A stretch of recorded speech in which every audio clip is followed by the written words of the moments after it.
मुझे बहुत खुशी है कि पहला मेरा एपिसोड जाएगा। मकसद जो है वहाँ पर फोकस होना चाहिए। हमेशा अपने एडवाइज़र को ये सजेशन देता हूँ कि ये मेंटल गेम है। जिस समय आप फंस गए दलदल में, फिर उठना निकलना बाहर हो जाएगा। मोटिवेशन दो तरह की होती है, एक एक्सट्रिंसिक होती है, एक इंट्रिंसिक होती है। ये एक पार्ट ऑफ एक्सट्रिंसिक मोटिवेशन होगी। यदि उनके ऊपर तलवार नहीं लटक रही ना किसी के ऊपर, तो वो रूल्स को फॉलो भी नहीं करते। कि लोगों को सिर्फ स्पीकिंग पर ध्यान जाता है, लिसनिंग पर कोई ध्यान नहीं देता है। ओके, लिसनिंग बहुत ज़्यादा इंपॉर्टेंट। लास्ट 3 महीने में आप रिपोर्ट में उनका देख रहा हूँ, जो रूल्स फॉलो कर रहे हैं, जो इंटरेक्ट करते हैं, जो मैं सिखाता हूँ वो फॉलो कर रहे हैं। बहुत बूम, काम अच्छा चल रहा है। इसी पर एक नज्म लिखी थी मैंने बहुत पहले कि ये हमारा काम है जो लोगों की जुबान पर हमारा नाम है। रिवॉर्ड अपने हाथ में नहीं है, सिस्टम को समझ के वैसे काम करना अपने हाथ में। आगे और भी इवेंट होगा, आप भी आइएगा। आप जब हमसे कनेक्ट होंगे तब।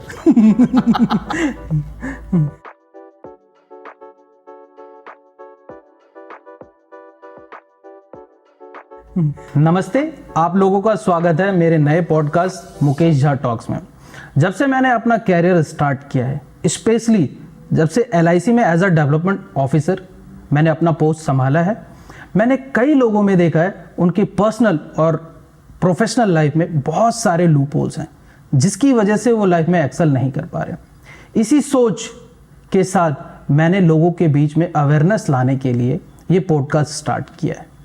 आज के हमारे जो गेस्ट हैं, आज से 7 साल पहले वो एक सोच के साथ दिल्ली आए थे। वो एक फिल्म मेकर हैं, लाइफ कोच हैं, 2 बुक के ऑथर हैं।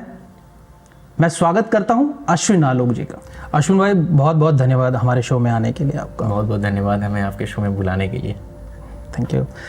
एक चीज़ आपको जान के ना बहुत हैरानी होगी, अश्विन और मैं एक ही कॉलेज से थे, बट हम कॉलेज में एक बार भी नहीं मिला।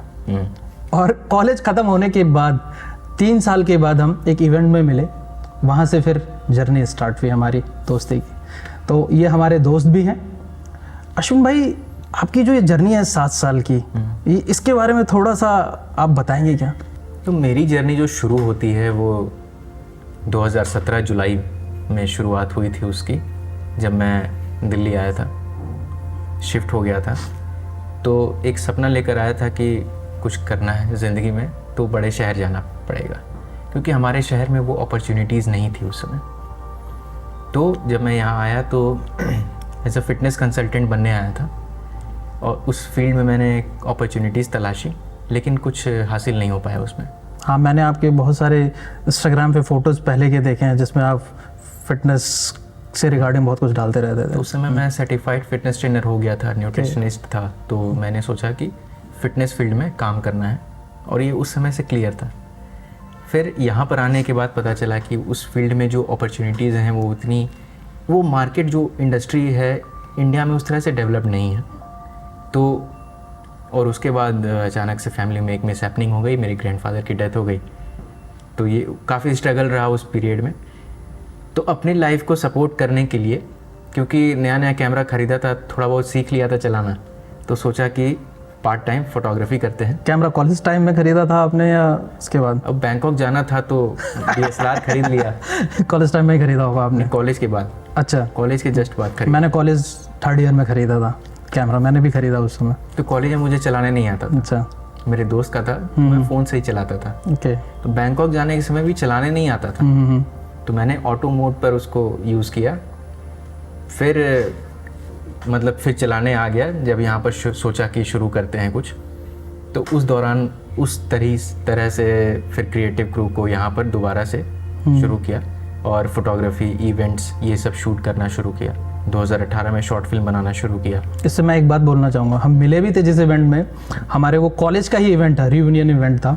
उसमें इनकी टीम फोटोग्राफी और वीडियो मेकिंग के लिए आई हुई थी। हमारे कॉलेज ने हायर किया था इनको। तो हमारी यदि आपको याद होगा तो जिसमें मैं अपना डिग्री लेने आया हुआ था, वो पहला पेड इवेंट था हमारा। यस। उसके पहले हमने 6 फ्री इवेंट किए थे, अलग अलग NGOs के, वीरेंद्र सहवाग के इवेंट का, और इंडिया गेट पर जुबिन गर्ग आया था, कॉन्सर्ट था उसका, तो उसका शूट किया था हमने। तो LP वाला इवेंट पहला पेड इवेंट था हमारा। तो वहाँ से फिर इस चीज़ में फिर सफ़र आगे बढ़ा, और हम जब शॉर्ट फिल्म बनाना शुरू किया हमने, तो उसके बाद से फिर हम लोग कम्प्लीटली वीडियो मेकिंग में शिफ्ट होते चले गए। और उसके बाद से एक फिल्म हमारी दिल्ली फिल्म फेस्टिवल में जीती और एक फिल्म हमारी ब्रेड बटर हॉटस्टार पर गई। मैंने भी देखा वहाँ से ये उसमें। सिलसिला शुरू हुआ और फिर फिल्म मेकर वाली चीज़ में मैं पूरी तरह से आ गया। और ये लाइफ कोच की स्टोरी क्या है, मतलब ये जानना चाहता हूँ मैं, इतनी कम एज में आप लाइफ कोच कैसे? हाँ, इस पर कई लोगों को ये बात पचती नहीं है कि इसने लाइफ में कितना देख लिया सीख लिया जो ये लाइफ कोच बन गया। उसके पीछे दो बातें हैं। एक तो जब मैं कॉलेज में था तो हमारे क्लास में एक टीचर ने पूछा सब बच्चों से कि तुम आगे क्या बनना चाहते हो। तो उसमें एक फ्रेंड है मेरा, उसने कहा कि I want to be a life coach. Okay. उस समय मुझे नहीं पता था ये लाइफ कोच क्या होता है। मैंने कहा सब लोग अपनी अपनी लाइफ में अपने हिसाब से आगे बढ़ते हैं, उस पर कोचिंग की क्या ज़रूरत, कॉन्सेप्ट नहीं पता था। और जैसा कि मैंने बताया कि मेरा माइंडसेट बहुत क्लियर था कि मैं फिटनेस इंडस्ट्री में ही काम करना चाहता हूँ। ओके। तो उस समय मैं फिजिकल फिटनेस में था। ओके। पर क्योंकि उस समय ये फील हुआ कि मार्केट काफ़ी ज़्यादा सैचुरेट हो गया है, इस फील्ड में एक्सेल करना काफ़ी मुश्किल है, तो उसके बाद मैंने एक और कोर्स किया यूएसए बिहेवियर ट्रांसफॉर्मेशन स्पेशलिस्ट का। वहाँ से दिमाग में आया कि मैं मेंटल हेल्थ में काम करना चाहता हूँ। ओके। उस सोच को लेकर के फिर 2020 में कोविड के जस्ट पहले माइंड कॉलिंग का फॉर्मेशन किया मैंने। अलग अलग चीज़ों के कारण वो चीज़ आगे नहीं बढ़ पाई। हाँ, मैं आपसे इंटरेक्टेड था उस समय, हम लोग काफ़ी, जब आप माइंड कॉलिंग की स्थापना कर रहे थे तो याद है मुझे वो चीज़, कैसे आप क्या डेवलप कर रहे थे। तो फिर वहाँ से फिर मैं अपने आप को एज अ माइंड कोच कहने लगा। आगे जाके जो बीते 3-4 साल रहे वो मेरे लिए काफ़ी टफ थे। मैंने डिप्रेशन, सुसाइड, मेंटल हेल्थ के जो डार्केस्ट एस्पेक्ट्स हैं उनको महसूस किया पर्सनली। तो मैं इस चीज़ को बहुत अच्छे से समझने लगा और लोगों की ज़िंदगी में दिक्कत क्यों आती है, कैसे आती है, क्या क्या चीज़ें हैं जो नॉर्मल माइंडसेट में लोग होते हैं उनको वो बाकी लोगों को नहीं समझ पाते हैं जो इस दौर से गुजरते हैं। और कई सारी बुक्स पढ़ी मैंने personal development, self growth, spirituality के ऊपर। वहाँ से नॉलेज काफ़ी ज़्यादा हुआ और इस चीज़ में मेरा इंटरेस्ट इतना ज़्यादा निखरता चला गया कि मैं पूरी तरह से इसमें इन्ग्रॉस्ड हो गया। तो अपना फिल्म मेकिंग को रखते हुए और एक जेन्युइन कॉज के साथ कि लोगों को जो इस दौर से गुजर रहे हैं उनको कोई समझ नहीं पाता है, तो मैं समझता हूँ उन सब चीज़ों को, बारीकियों को। तो इस सोच के साथ मैंने माइंड कॉलिंग को फाइनली एक ऑफिस दिया और अब मैं वहाँ पर 2 महीने से काम कर रहा हूँ। जिस ऑफिस में हम भी आए थे आपके साथ मिले, बहुत अच्छे लोकेशन पे इन्होंने ऑफिस डाला है और अब सो बड़ी जल्दी ही वो ऑफिस के साथ ये सक्सेस अचीव करें जो ये चाहते हैं, जो इनका विज़न है।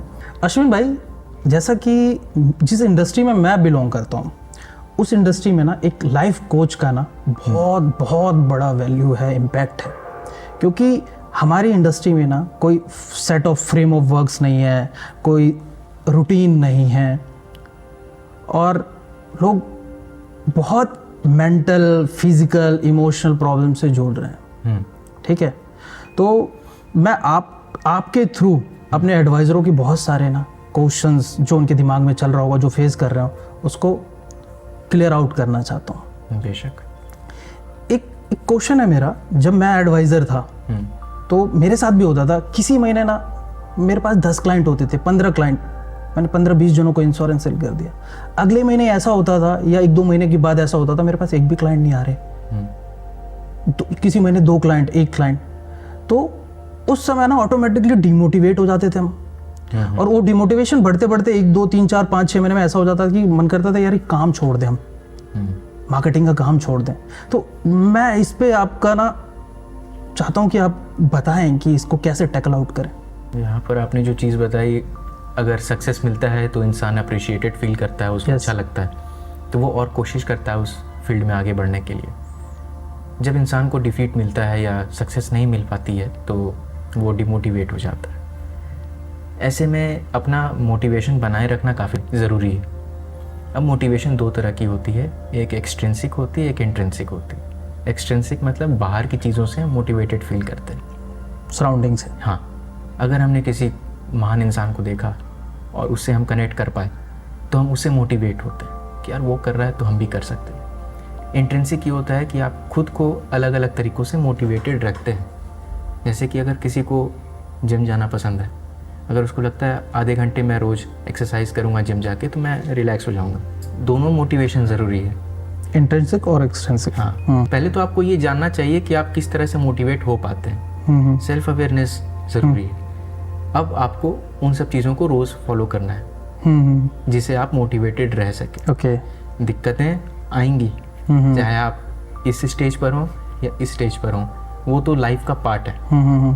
तो उससे हम भाग नहीं सकते हैं। ऐसा नहीं है कि हमने इस महीने बिजली का बिल भर दिया तो अगले महीने नहीं भरेंगे। 1 साल का भी भर दिया तो 13वें महीने भरना पड़ेगा। यस। तो वो तो एक प्रोसेस है जो कि लाइफ लॉन्ग रहेगी ही। तो हमें उसको फेस करने के लिए अपने आप को स्ट्रॉन्ग करना है। स्ट्रॉन्ग करने के लिए मोटिवेशन ज़रूरी है, इंट्रिंसिक और एक्सट्रिंसिक। तो एक तो आप तरीका निकालें अपने आप को मोटिवेटेड रखने का। इंटरेस्टिंग में क्या क्या चीज़ें हो सकती हैं? जैसे आपके लिए सिंपल साधारण, आप मान लो कोई एडवाइज़र है, इंश्योरेंस एडवाइज़र है, वो अपने आप को इंटरनली कैसे क्या क्या एक्टिविटीज़ करे जिससे वो खुश रह पाए? इंट्रिंसिक अंदर की चीज़ें होती हैं, यहाँ पर स्पिरिचुअल चीज़ें फिर ज़्यादा आ जाती हैं। Okay. आपकी सोच, आपका माइंडसेट, आप किस तरह से अकेले में अपने थॉट्स को ऑर्गेनाइज्ड वे में रखते हैं, किस तरह से आप अपने थॉट्स को मैनेज करते हैं। निगेटिव थॉट्स रहेंगे, ट्रबलसम थॉट्स रहेंगे तो आपको दिक्कत होगी। ओके। पॉजिटिव थॉट होंगे, आप कुछ सीरीज देख रहे हैं और आपको कुछ सोच आई जिसको देख के आपको अच्छा लगा, तो वो सारी चीज़ें आपको अंदर अंदर मोटिवेट करती हैं।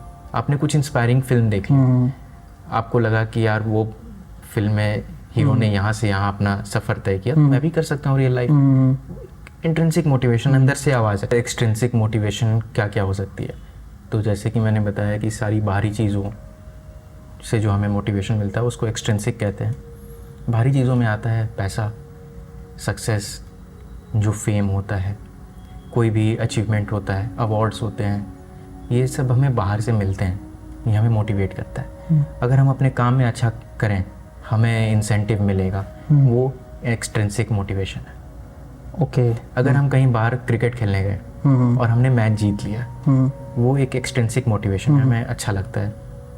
तो जितनी भी बाहर की चीज़ें होती हैं, किसी कंपटीशन में पार्टिसिपेट किया, हमें अवार्ड मिला, ओके, ये एक्सट्रिंसिक मतलब ये हुआ कि आप किसी ऑर्गेनाइजेशन में हैं, आप अच्छा काम कर रहे हैं, तो आपका लीडर आपको अप्रिशिएट करे, बिल्कुल, आपकी टीम आपको, आपकी कंपनी आपको अप्रिशिएट करे, appreciate in the form of award, incentives.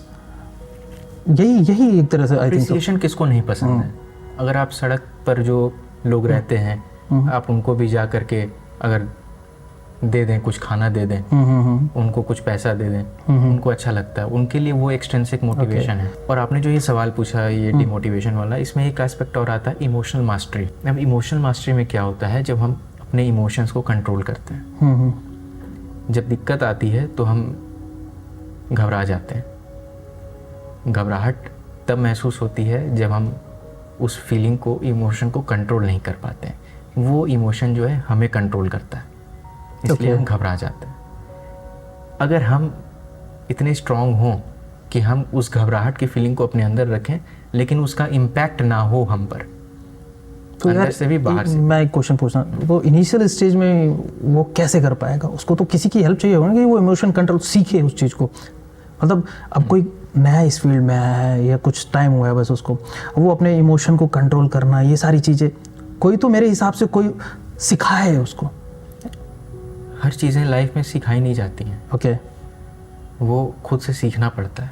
Okay, बहुत 2-4% चीज़ें हमें स्कूल और कॉलेजेस में सिखाई जाती हैं। ओके, लाइफ जी कैसे जाती है, लाइफ के बारे में कोई नहीं सिखाता। ओके, नौकरी करना सिखाया जाता है, धंधा करना नहीं सिखाया जाता। ओके, इंग्लिश पढ़ना सिखाया जाता है, बोलने की प्रैक्टिस हमें नहीं है। ओके।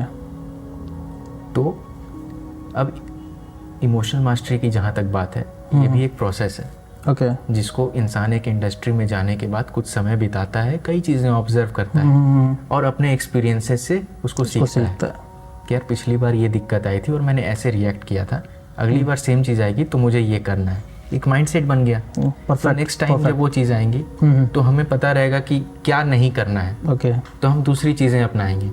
10 बार ऐसे करेंगे तो कोई एक चीज़ ऐसी निकल जाएगी जो हमें पता रहेगी कि भाई ये करने से ये सिचुएशन टैकल हो जाता है, और 10 बार में आदत हो जाती है। ओके, दिमाग को पता है कि अरे ये दिक्कत तो आती जाती रहती है, कोई दिक्कत नहीं, ठीक है। इम्पैक्ट कम हो जाता है समय के साथ। अश्विन, हमारे लाइन ऑफ वर्क में ना कोई फिक्स पैटर्न ऑफ वर्क नहीं होता, जिसकी वजह से एक एडवाइज़र बहुत ज़्यादा मेहनत करता है जिसका कोई रिजल्ट भी ज़्यादा नहीं आता, उसकी वजह से वो मेंटली इमोशनली टूट जाता है। मैं आपकी राय चाहता हूँ इस पर, कैसे क्या वो अपने आप को इस सिचुएशन से निकाले, कैसे क्या करना चाहिए उसको? आपके क्वेश्चन का ये मतलब मैं समझ पा रहा हूँ कि जो आपकी इंडस्ट्री है जिसमें सेल्फ एम्प्लॉयड एडवाइजर्स काम कर रहे हैं, हाँ, एम्प्लॉयड सारे मतलब एडवाइज़र सारे सेल्फ एम्प्लॉयड होते हैं। यस। तो उनका एक कोई प्रॉपर ऑफिस टाइमिंग नहीं है, एक स्ट्रक्चर नहीं है, एक रूटीन नहीं है। उनको खुद से एक चीज़ करनी है और खुद से क्लाइंट को कन्वर्ट करना है। उनको कोई गाइडेंस नहीं है उस हिसाब से जब वो काम करने निकलते हैं। यस। तो ऐसे में बहुत मुश्किल होता है क्योंकि एक तरह से बिजनेस हो गया। यस। और बिजनेस में आपको काम खुद लाना पड़ता है। तो एक चीज़ मैं यहाँ कहना चाहूँगा कि जब आप बाहर के स्ट्रक्चर पर डिपेंडेंट हैं तो आप उससे कंट्रोल हो रहे हैं। ऑफिस में, कॉर्पोरेट में क्या होता है कि एक स्ट्रक्चर है, किसी को मन नहीं करता है सुबह उठ के ऑफिस जाने का, यस, फिर भी जाते हैं। यस। तो वो स्ट्रक्चर जो है उनको कंट्रोल कर रहा है। यस। सेल्फ एम्प्लॉयमेंट में सबसे अच्छी बात यह है कि वो अपना स्ट्रक्चर खुद बना सकते हैं। यस। अभी हमारे ऊपर एज ए एडवाइज़र डिपेंड करता है कि हम अपना रूटीन, अपना स्ट्रक्चर किस तरह से डिज़ाइन करें। ओके। तो यहाँ पर एक अच्छे लीडर का जो रोल है वो बहुत इम्पोर्टेंट है। जैसे हम डेवलपमेंट ऑफिसर, आप डेवलपमेंट ऑफिसर हैं तो आप बहुत अच्छे लीडर बन सकते हैं। ओके। अगर आप ये सब चीज़ें अपने एडवाइजर्स को गाइड करें। यस। वो क्वेश्चन मेरा इसीलिए है आपको, क्योंकि मैं भी एडवाइजरी फील्ड से आया हूँ, तो मैंने जो सिचुएशन देखा है, जो महसूस किया है, तो उस वजह से तो सेट ऑफ पैटर्न नहीं होता उनका और हम बनाने की कोशिश करते हैं। यदि उनके ऊपर तलवार नहीं लटक रही ना किसी के ऊपर, तो वो रूल्स को फॉलो भी नहीं करते हैं। वहाँ पे क्या है, कॉर्पोरेट में नहीं फॉलो करोगे फायर आउट, यहाँ पे नहीं कर सकते वो चीज़। तो जिसके अंदर विल है वो फॉलो करने लगेगा, और जिसके अंदर नहीं है, कंस्ट्रेंट नहीं है। तो वही मैं कह रहा हूँ कि एक लीडर को पता होता है, अगर वो अच्छा लीडर है तो उसको पता होता है कि किस तरह से इस रास्ते में आगे बढ़ा जा सकता है। जो एक सफ़र शुरू करता है उसको नहीं अंदाज़ा होता है कि हमें किस तरह से इस डायरेक्शन में आगे बढ़ना है। जैसे कि सीक्रेट गेम्स में आपने देखा था, नवाजुद्दीन के 3 बाप थे। 3 बाप ने उसको रास्ता बताया था, उसको पता था हमें जाना कैसे है, कहाँ है, किस तरह से उस जगह, उस सफ़र को तय करना है, ये उसको नहीं आता था। उसके बाप ने उसको बताया। उसने अपने अलग अलग सफ़र के लिए अलग अलग बाप बनाए। यस। यहाँ लीडर काम आता है, वही बाप बनना है। यस। और एडवाइजर्स के लिए वही एडवाइस है कि आप एक अच्छे लीडर के साथ काम करें। जितने अच्छे लीडर रहेंगे, जितना एक्सपीरियंस होगा उनको, उतना अच्छा आपको वो गाइड कर सकते हैं। तो आपको ये पता चल ही गया होगा कि हमारे साथ भी एक ऐसे लीडर बैठे हैं जिनको 5 साल इंडस्ट्री में एक्सपीरियंस है। खुद भी एज एन एडवाइज़र इन्होंने काम किया और आज कुछ ना कुछ किया तो होगा, तभी आज LIC में डेवलपमेंट ऑफिसर का काम कर रहे हैं। तो आप बेशक मुकेश भाई के साथ कनेक्ट कर सकते हैं, एक अच्छे लीडर के रूप में इनको देख सकते हैं और ये बेशक आपको अच्छा गाइडेंस देंगे। थैंक यू अश्विन भाई, थैंक यू अश्विन भाई। और फिर एक चीज़ आती है मुकेश भाई कि आप किन किन लोगों के साथ हैं। हम जिसके साथ रहते हैं वो हमारा फ्यूचर शेप करते हैं। अगर हम निगेटिव लोगों के साथ रहेंगे, जिनके मन में फेलियर के थॉट्स हैं, निगेटिव थॉट्स हैं, जो प्रोग्रेस नहीं कर पा रहे हैं, तो उनके सोच का असर हमारे साथ भी होता है। यस। एक कहावत है इंग्लिश में, if you want to be a lion train with lions. तो आपको जैसा बनना है आप वैसे लोगों के साथ उठना बैठना कीजिए, अपने आसपास वैसे लोगों को रखिए। इसका मतलब ये नहीं है कि आपके दोस्त पॉजिटिव नहीं है तो उनको हटा दीजिए, नहीं, पर उनके साथ माइंडफुली ध्यान रखते हुए पॉजिटिव इंसान होने चाहिए जिनके साथ आप उतना ही समय बिताइए जहाँ तक आप इम्पैक्ट ना हो रहे हैं उनसे। जहाँ आपको लगा कि आप उनकी सोच से इम्पैक्टेड हो रहे हैं, मतलब उनके नेगेटिव सोच से इम्पैक्टेड हो रहे तो नेगेटिव टॉक्स में इन्वॉल्व नहीं होना आपको। मकसद जो है वहाँ पर फोकस होना चाहिए। हमेशा अपने एडवाइज़र को ये सजेशन देता हूँ कि ये मेंटल गेम है। जिस समय आप फंस गए दलदल में, फिर उठना निकलना बाहर हो जाएगा। जब तक आप अच्छे एडवाइज़र्स जो अच्छा कमा रहे हैं, अच्छा सोच रखते हैं, इस फील्ड में अच्छा करना, मैं बोलता हूँ उनके साथ रहो। यही मुहिम के साथ तो मैं ये शो लाया हूँ। नहीं, ये तो बहुत बढ़िया काम कर रहे हैं। मुझे बहुत खुशी है कि पहला मेरा एपिसोड जाएगा। अश्विन जी, जो नेक्स्ट मेरा सवाल आपसे है ना, बहुत इम्पोर्टेंट है और बहुत सारे लोग होंगे वो उसका आंसर सुनने के लिए तड़प रहे होंगे। ये क्वेश्चन जो है ना रिलेशनशिप पे। अच्छा, देखिए आज वैलेंटाइन डे वाले दिन हम आपसे शूट कर रहे हैं, ये मत सोचिए लड़का लड़की वाला कनेक्शन। ये रिलेशनशिप जैसे हमारे फील्ड में क्या है ना कि आपका इंश्योरेंस सेलिंग डिपेंड करता है आपका कनेक्शंस कितना है। जब स्टार्टिंग में जो लोग इस फील्ड में आते हैं उनके कनेक्शन सीमित रहते हैं, फैमिली, फिर उसके बाद एक लेयर होता है जहां वो काम कर रहे हैं, वहां तक तो 10, 20, 30, 40 कस्टमर। उसके बाद स्किल उनको डेवलप करना पड़ता है कि मुझे कनेक्शंस बनाने हैं, मेरे को रिलेशनशिप बिल्ड करना है। जो इस चीज़ में महारत हासिल कर लेता है और जो इस चीज़ को नहीं आता सीख लेता है या उसका लीडर उसको सिखा देता है, तो इस इंडस्ट्री में ग्रो करने लगता है। मान लीजिए 6 महीने में मेरे 50 कनेक्शंस हैं, उन 50 कनेक्शन से फिर मैंने 100 कनेक्शन बनाए, 100 से फिर मैंने 500 कनेक्शन बनाए। तो मैं देख रहा हूँ इस चीज़ में ना बहुत सारे एडवाइजर शुरू के 3-4 महीने काम करके कनेक्शन बनते नहीं है, ड्रम डाउन हो जाते हैं वो।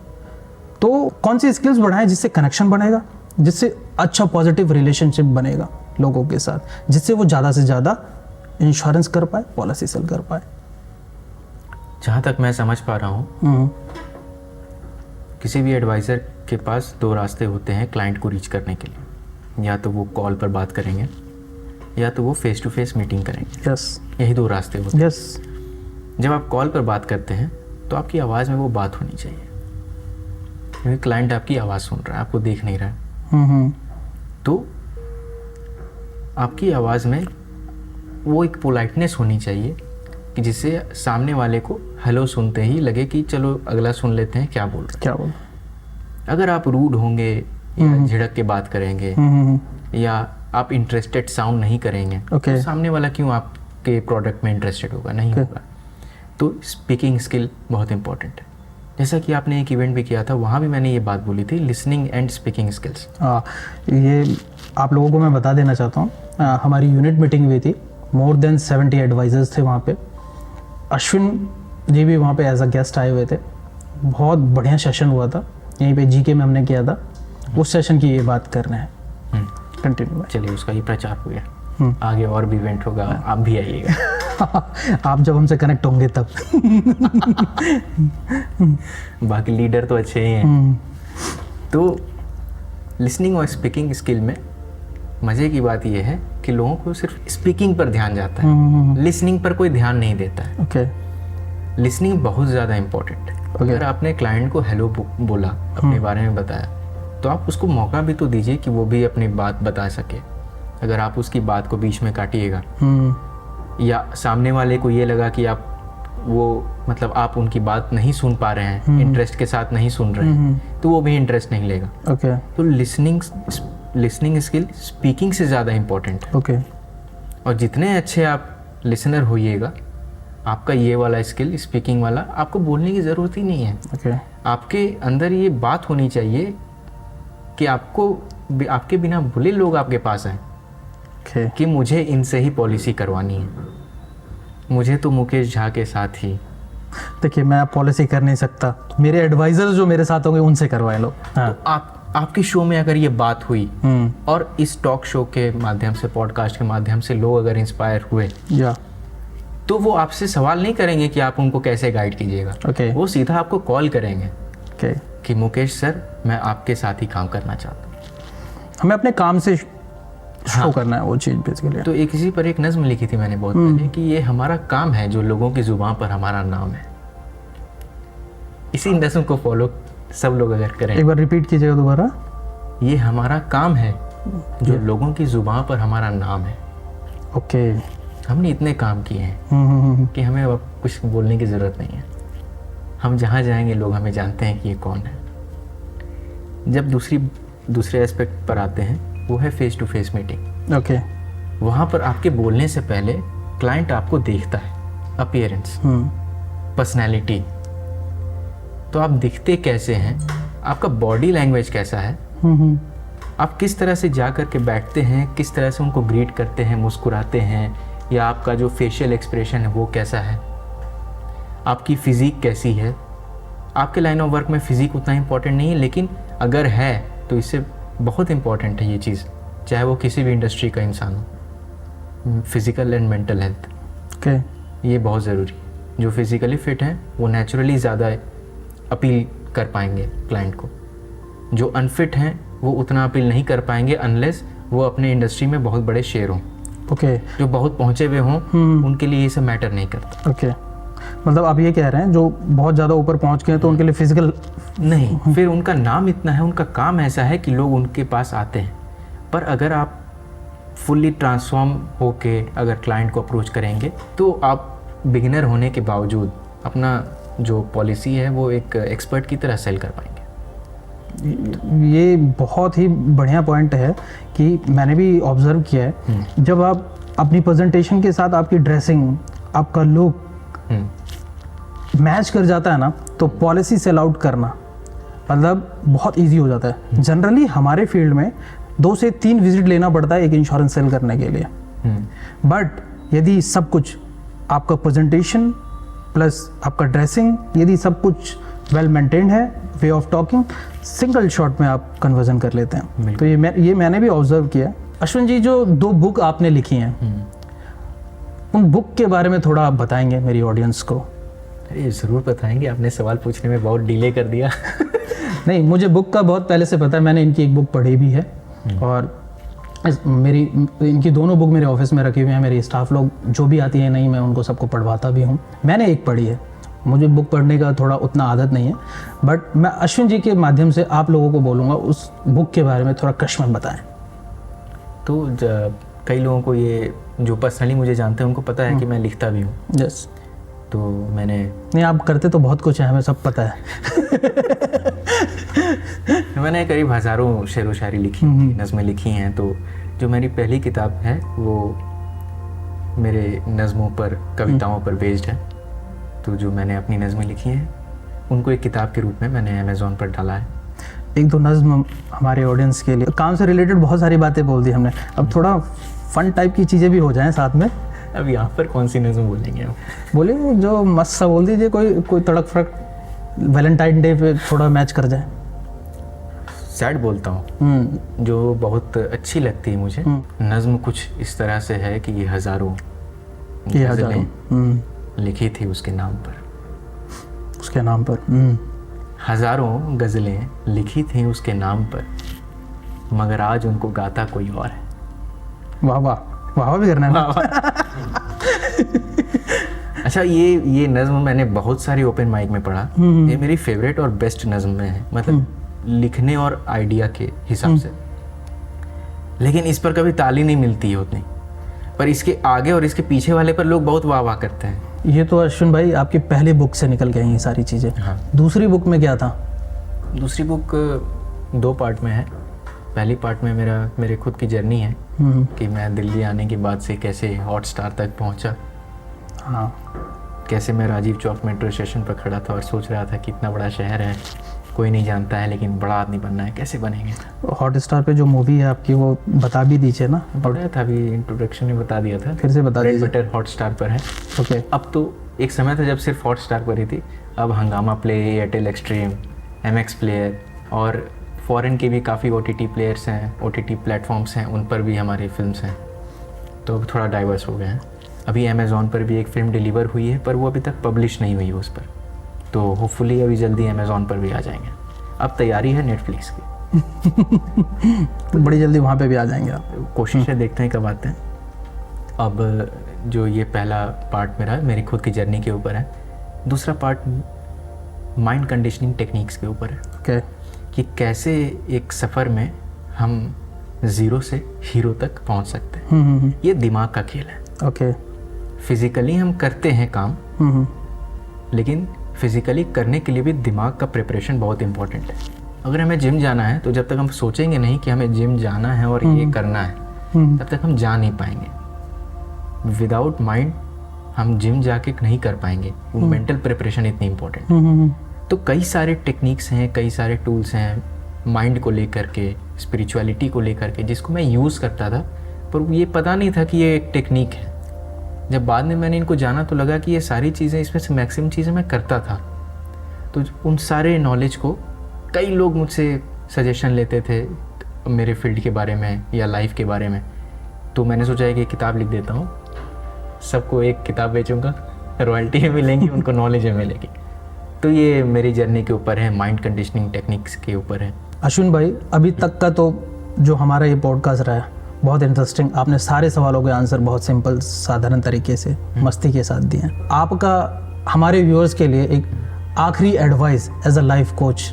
हाँ, आखिरी अभी मैं जिंदा हूँ। अरे इस पॉडकास्ट का जो आपके साथ हम कर रहे हैं।